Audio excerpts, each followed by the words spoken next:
artiste de la satire. Il dénonce les incohérences. Une ironie à la fois. Richard Martineau. Nous sommes avec Pierre-Olivier Zappa qui vient de courir dans le studio. Parce que j'ai la garde du plus vieux qui est en studio, Richard. Oh, regarde ça, c'est mon ami! C'est Florent. Voilà. Toi, tu avais rencontré Romain, mon plus jeune. Florent est avec nous en studio. Ça, c'est le plus vieux, là. Oui. Salut, ça va bien? Ah ouais. Conciliation, travail-famille cet après-midi. Un autre mini PO. Oui. Écoute, ça n'a pas de sens comment tes enfants te ressemblent. Salut. Tu veux me parler de la une du Globe and Mail. Oui, je veux te parler d'un enjeu qui est celui de l'immigration chez les étudiants. Tu sais, les gouvernements ont resserré leur politique d'immigration au cours des derniers mois. Ce que le Globe and Mail nous apprenait ce matin, c'est qu'il y a 50 000 étudiants issus de l'immigration qui sont des étudiants fantômes, Richard. C'est-à-dire, ils arrivent ici, est-ce qu'ils ont étudié à un moment donné? Ils arrivent ici et ils disparaissent. Ils se sont inscrits dans une université et l'université les déclare comme absents. Il y en a 50 000 à l'heure actuelle. 7 % du nombre total d'étudiants issus de l'immigration ne sont pas dans les classes, dans les universités, dans les cégeps. Perdus dans la nature, comme on dit. Perdus dans la nature. Et le Globe and Mail a obtenu ces chiffres-là qui, à mon avis, reflètent l'espèce de désorganisation du système d'immigration au Canada et au Québec. C'est pas la première fois qu'on perd de vue la trace de gens qui étaient censés venir ici temporairement. Là. Temporairement. Et là, dans le cas des étudiants étrangers temporaires, Richard, on parle quand même de gens qui viennent de Chine, qui viennent d'Inde. Hein? Attends, j'ai les chiffres ici. Il y a 20 000 étudiants qui sont venus de l'Inde et qui ne sont pas dans les universités et les cégeps à l'heure actuelle. Mais ils c'est travaillent, énorme. Quoi? Alors, ils travaillent payés sous la table. On avance plusieurs hypothèses. Ils peuvent travailler clandestinement. On peut parler de migration illégale vers les États-Unis aussi, ou encore de fraude. Alors, il y a plusieurs phénomènes, il y a plusieurs liens, mais il n'y a pas de causes précises qui ont été identifiées parce que les autorités fédérales ne le savent tout simplement pas. L'immigration, c'est aussi pour protéger la sécurité nationale.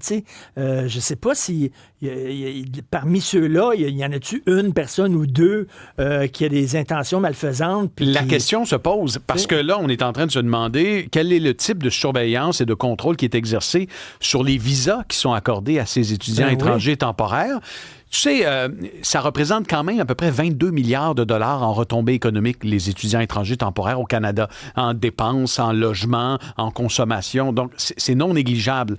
On a réduit un peu le nombre de ces étudiants-là, mais je pense qu'il faudrait en amont mieux contrôler la chose.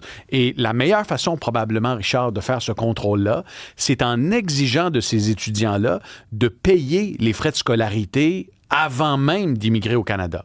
Attends une minute. C'est pas ça qu'on fait? C'est pas ça qu'on fait à l'heure actuelle dans une majorité de cas. On est bien niaiseux. Alors, tu t'imagines, tu dis, bon, vous voulez venir étudier au Canada, vous êtes en Inde à l'heure actuelle. Tu payes. Alors, votre 25 000 $, par exemple, vous allez le payer avant de débarquer au Canada. Ou encore exiger davantage. Et à ce moment-là, on s'assurerait peut-être d'une présence en classe. Parce que là, ce qu'on doit comprendre, c'est qu'il y a près de 10 % des étudiants étrangers temporaires qui débarquent au Canada qui, finalement, n'étudient pas et ne sont pas étudiants. Qu'est-ce qu'ils font? Ils sont probablement aux États-Unis via du trafic illégal ou encore ils travaillent. Et quand Trump dit « vous ne surveillez pas correctement vos frontières », ça lui donne des arguments. Ça lui donne des arguments, puis j'ai envie de dire, la réputation du Canada comme terre d'accueil pour des étudiants au sein de nos établissements scolaires, elle est ternie avec ces chiffres qui sont ceux dévoilés par le Globe and Mail. Je termine en disant une chose sur l'immigration, un bon point, Richard. Je pense qu'on ne collecte pas assez de données sur l'immigration au Canada. C'est une fâcheuse habitude qu'on a ici chez nous, c'est de ne pas calculer, de ne pas quantifier les phénomènes sociaux auxquels on devrait s'attarder. Tu sais, aux États-Unis, tu as des chiffres sur tout. Tu veux savoir si les immigrants sont heureux, quelles sont leurs performances scolaires, quel est le salaire moyen des Américains issus de l'immigration. Ce sont des données qui sont disponibles. Bien, ou au contraire, ils tirent le diable par la queue, si oui, pourquoi, etc. Exactement. Au Canada, au Québec, là, des chiffres sur la qualité de vie des immigrants, sur est-ce qu'ils aiment leur expérience, comment ils vivent leur expérience, est-ce que leurs enfants ont de bonnes notes à l'école. Tu vas me dire, c'est banal, mais si on veut implanter des politiques publiques qui nous permettent d'améliorer notre système d'immigration, encore faut-il comprendre ce qui se passe sur le terrain. Et récemment, j'étais au sommet de l'immigration à Québec, un peu avant les fêtes. Je rencontrais Bruno Marchand, le maire de Québec, qui me disait « C'est extrêmement difficile pour nous de comprendre où s'implantent les gens issus de l'immigration, quels défis ils vivent au quotidien, parce qu'on n'a pas de données, on n'a pas de chiffres. » OK, un exemple, ça ne parle pas de l'immigration, mais tu sais, bon, pénurie de main-d'œuvre dans le domaine de la construction. On fait une formation accélérée pour arriver avec des travailleurs dans le domaine de la construction. Un an après, tu vas voir, ça a-tu fonctionné? Ben oui. Est-ce qu'ils travaillent dans le milieu de la construction ou ils ne travaillent pas? Sinon, pourquoi? Non, on ne fait pas de suivi. Exactement. T'sais, où en est la francisation? Ben quel type de défi? Combien gagnent? Quelle est leur épargne? T'sais, des données qui permettraient à nos décideurs, concrètement, de déployer des politiques publiques plus efficaces pour faire de notre système d'immigration ou notre système d'éducation, notre système économique, un meilleur système. Tu veux me raconter une anecdote personnelle et j'adore ça. L'intelligence artificielle, ça va remplacer plein d'emplois. Hey, écoute, c'est un rapport intéressant, celui de l'Institut du Québec. 800 000 emplois sont menacés par l'automatisation, selon l'Institut du Québec, dans le secteur surtout des ventes, des services, des affaires, des finances et du transport. 12% des entreprises implantent l'intelligence artificielle cette année. C'est un raz-de-marée. On a fait l'exercice la semaine dernière. J'ai prouvé à tous les auditeurs que ChatGPT était capable de remplacer Richard Martineau dans un éditorial sur la démission de Justin Trudeau. Je veux te parler d'une anecdote. J'ai rencontré deux jeunes hommes d'affaires qui ont repris l'entreprise familiale dans le secteur de la construction. Et ils m'ont confié récemment, ils sont à la tête d'une grande entreprise qui obtient des gros contrats publics, et ils m'ont dit, tu sais, Pierre-Olivier, nous, quand on se promenait dans les réunions de chambre de commerce, là, les gens nous regardaient de haut pendant des années. Ils disaient, ça, c'est les deux frères dans la construction. Ça, c'est les deux charpentiers menuisiers. C'est les deux maçons. Ils disaient, on faisait l'objet de petites moqueries dans notre dos de la part des gens dans la haute finance, de la part des gens en administration.